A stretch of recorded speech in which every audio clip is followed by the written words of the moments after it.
Charles Sobhraj.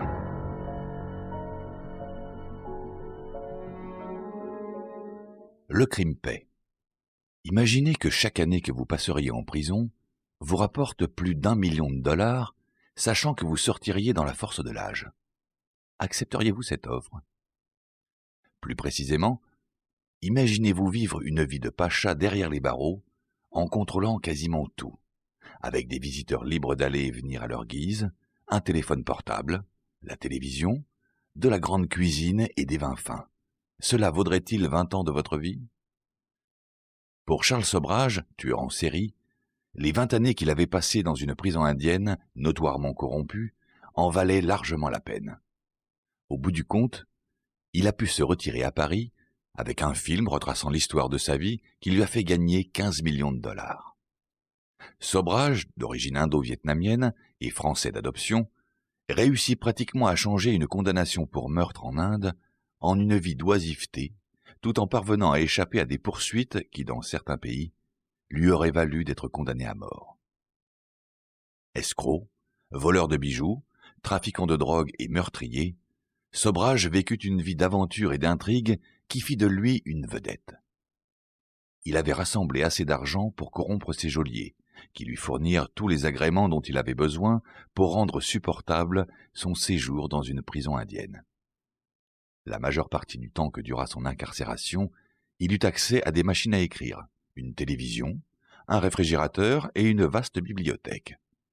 En plus de cela, il y avait les drogues et la nourriture qui lui servaient à distraire les autres prisonniers et à les garder sous contrôle, dans ce qui était censé être la prison la plus dure de toute l'Inde. Il est encore plus agaçant d'apprendre qu'à l'âge de 52 ans, Sobhraj put sortir de la prison de Tihar à Delhi pour signer un contrat de 15 millions de dollars pour l'exploitation de sa biographie, avant de se faire payer plus de 5 000 dollars par interview une fois rentré à Paris. Pour un homme qui avait été condamné pour un meurtre et accusé d'au moins 10 autres, ce n'était pas si mal. Certaines autorités considèrent que Sobhraj avait tué plus d'une vingtaine de personnes, des touristes européens et américains sans méfiance et des pèlerins qui se rendaient en Extrême-Orient ou à l'intérieur des terres. Certains allaient vers l'Est, à la recherche de drogue, d'autres poursuivaient l'élévation spirituelle. À la place, ils trouvèrent Charles Sobhraj et sa bande de tueurs. D'après le diplomate hollandais Herman Knippenberg, qui s'efforça pendant des années de le faire comparaître devant la justice, Sobhraj s'était donné pour but de fonder un culte structuré comme une famille, tout en se réservant le rôle de la figure paternelle. Il cherchait à rassembler autour de lui des personnages de l'acabit de Charles Manson. Ceux qu'il tuait, c'étaient ceux qui l'avaient percé à jour et tentaient de s'échapper.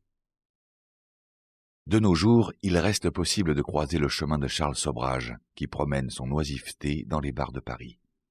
Il se peut même qu'il vous raconte l'histoire de sa vie contre quelques billets. Il s'est aisément fait à la célébrité, d'autant plus que les plus grandes publications sont prêtes à payer un bon prix pour les photos du meurtrier. Selon les mots de son agent, « Pas d'argent, pas d'interview ».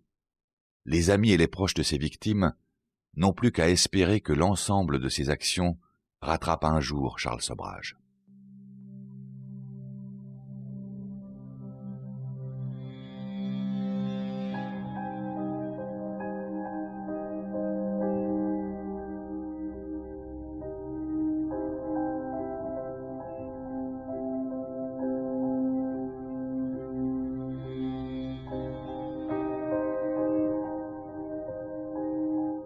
Un mobile. Les tueurs en série partagent ordinairement un arrière-plan traumatique. Des sévices subis lors de la petite enfance, des lésions cérébrales, la plupart du temps aux lobes frontaux, ainsi qu'une histoire familiale marquée par une éducation cruelle ou des parents indifférents à l'extrême. Mais comment Sobhraj a-t-il pu devenir un psychopathe?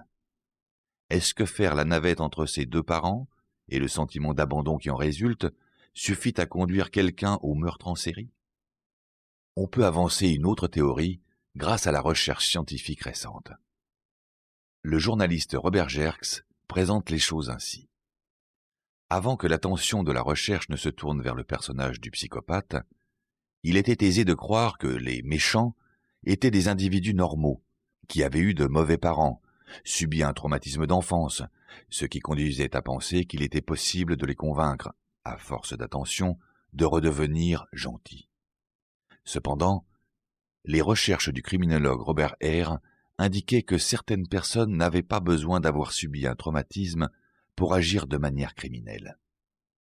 Enseignant à l'université de British Columbia, Hare a consacré de longues années à l'étude du psychopathe, dans le but de découvrir un traitement à ce qui a fini par devenir une maladie courante. Des dizaines d'années de recherche, d'entretien et d'expérimentation sur certains des plus célèbres criminels ont conduit Hare à développer une échelle de mesure du caractère psychopathe d'un individu. De nos jours, cet outil est largement utilisé. Ses résultats sont troublants. Citons Herx à ce sujet. Les psychopathes sont des centaines de milliers à vivre, travailler et à traquer leur proie parmi nous. Employeurs, petits amis, proches, n'importe lequel d'entre eux pourrait être ce que Hare appelle un psychopathe subclinique, c'est-à-dire une personne capable de laisser un sillage de malheur et de destruction sans en retirer la moindre culpabilité. Il est d'autant plus inquiétant de savoir qu'en l'état actuel des choses, personne, pas même Robert Hare, ne sait ce qu'il faut faire. Les recherches de Hare ont pu expliquer le comportement d'individus comme Charles Sobhraj. Contrairement à nombre de tueurs en série, Sobhraj ne poursuivait qu'un but économique et personnel en tuant ses victimes. Tout ce qu'il voulait, c'était leur passeport, leur papier d'identité, car ces pièces facilitaient le trafic de drogue et de bijoux auquel il s'adonnait. Sobhraj n'était pas poussé au meurtre par une sorte de pulsion sexuelle perverse. Il ne tirait pas non plus de satisfaction particulière de ses crimes. Il ne faisait que se débarrasser des personnes qui se trouvaient sur son chemin.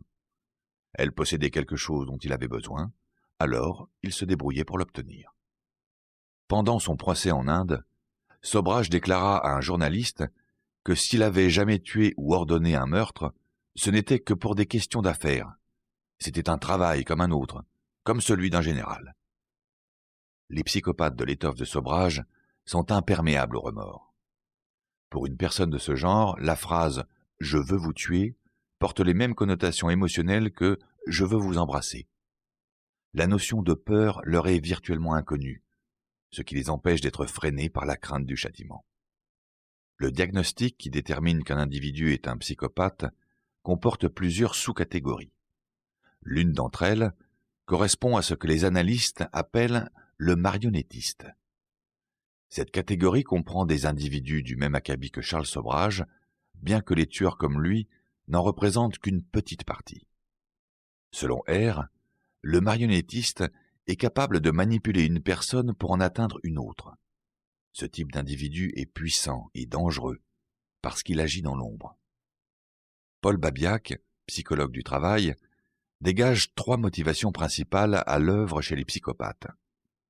Recherche du frisson qui accompagne la prise de risque, désir de vaincre presque insatiable et propension à blesser autrui. Un psychopathe saisira toute occasion de satisfaire ses désirs et abandonnera quiconque les accompagne à ce moment si une meilleure opportunité se présente.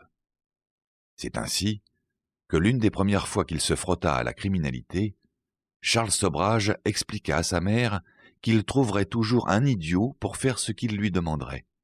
On venait en effet d'accuser Charles, qui avait 10 ans, d'avoir incité l'un de ses frères à cambrioler un magasin. Hare présente des cas de psychopathes qui, emprisonnés, apprennent les paroles mais pas l'air que la société ou la commission des libérations conditionnelles souhaite entendre. S'il faut exprimer du remords, ils le feront. Capables de réutiliser tout le jargon des psychiatres, ils parleront de cycle d'offense. Mais ces beaux discours ne seront toujours composés que de mots creux.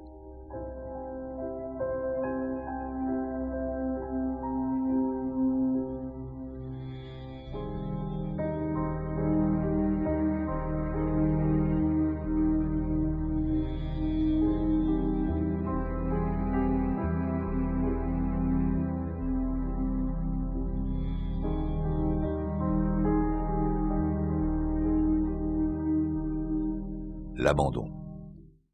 Les 2 constantes des années d'apprentissage de Charles Sobhraj furent l'abandon et l'indifférence. Né Gurmukh Sobhraj, Il était le fils d'une mère célibataire vietnamienne et ses parents refusèrent de prendre en compte son existence pendant toute son enfance. Sa mère, Song, avait été abandonnée par son compagnon peu de temps après la naissance de son premier fils. Elle le rendait donc responsable du départ de son amant. L'enfance de Gurmukh se déroula sans que son père ne veuille avoir de contact avec lui. L'enfant préféra s'imaginer une figure paternelle légendaire et héroïque. Song finit par rencontrer un soldat français posté en Indochine, qu'elle épousa. Le lieutenant Alphonse Darro accepta d'adopter l'enfant de Song, mais pas de lui donner son nom. Darro montra de la tendresse envers Sobrage, mais celui-ci se sentit de plus en plus étranger à son propre foyer, à mesure que d'autres enfants naissaient de cette union. Darro souffrait de chocs post-traumatiques après l'explosion d'un obus sur le champ de bataille, ce qui le conduisit à passer le reste de sa vie à entrer et sortir de clinique pour recevoir des traitements variés. Il ne fut pas long à considérer Sobrage comme une bouche à nourrir de trop, alors que les ressources de la famille allaient en s'amenuisant. L'enfant négligé s'efforce d'attirer l'attention, et pour lui, les ennuis valent toujours mieux que rien. Charles, qui adopta ce prénom après avoir été baptisé selon la religion catholique, ne fit pas exception à la règle, et passa rapidement de la désobéissance à la délinquance. Adolescent, il se montrait intelligent et plein de charisme, mais ses résultats scolaires ne suivaient pas. On ne le voyait pas souvent en classe, et lorsqu'il se présentait, c'était pour poser des problèmes de discipline. Charles vivait à Marseille, où il avait accès à des navires en partance pour l'Indochine. Il tenta d'embarquer clandestinement sur l'un d'entre eux, dans le but de rejoindre son père biologique, mais il n'y parvint jamais. Charles réussit plusieurs fois à quitter Marseille, mais fut découvert en mer et renvoyé au port. Ce furent ses parents qui durent payer le prix du voyage. Charles se mit ensuite à faire la navette entre l'Europe et l'Orient, sans jamais se sentir chez lui nulle part. Il avait beau voyager, rien n'y faisait. Partout où il allait, Charles emportait avec lui sa nature de psychopathe. Il était incontrôlable. À sa majorité, sa famille en avait assez de payer ses cautions lorsqu'il avait des ennuis. À Paris, Charles fut arrêté pour vol avec effraction et condamné à 3 mois de prison. Lorsqu'il fut derrière les barreaux, il se retrouva entièrement seul, séparé de sa famille, et sans que personne ne s'inquiète de savoir s'il était vivant ou mort. À ce moment, Sobrage décida de se venger d'avoir été abandonné. Sa famille allait payer, comme le reste de la société. D'après certains, ce désir de vengeance ne fut qu'un prétexte. Les affirmations selon lesquelles toute sa vie ne fut qu'une révolte contre le système judiciaire français, ou que sa carrière criminelle fut avant tout déterminée par son amour pour le Vietnam et l'Asie, étaient également absurdes.